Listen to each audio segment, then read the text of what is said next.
Well, good afternoon, everybody. Welcome back to Spectrum News 1. Meteorologist Robert Suhr on a very soggy Saturday afternoon. We continue to see plenty of rainfall last couple of days. You see Owensboro Thursday and Friday well over an inch. Surprised to see how low Bowling Green was, but they got plenty of rain this morning. They're making up for it with rounds of showers and storms. All of this rain, while inconvenient, it is beneficial. It's really chewing away at our drought across the tri-state.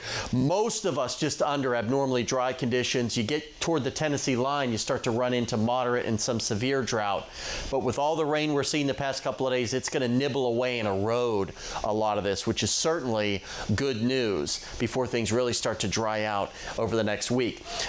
Once again this afternoon, off and on periodic showers, downpours, even some thunderstorms as well.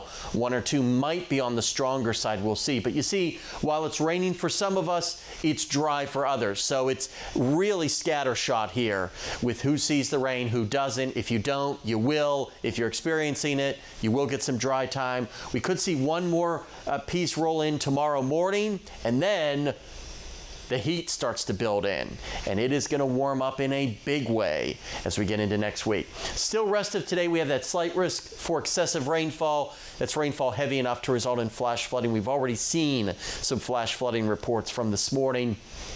Upper 70s, lower 80s as you wake up or as we go through the rest of the afternoon. And then tonight, lower 70s for our temperatures, showers and a few thunderstorms at times. You see your neighborhood here mostly in the lower 70s. Then our attention turns to a very strong area of high pressure that's going to sit and spin on top of us much of next week. Look at how cool it's going to be out west, though. Some spots across the Pacific Northwest may not get out of the 50s for highs. The total opposite for us. This heat dome is going to bake us all week long.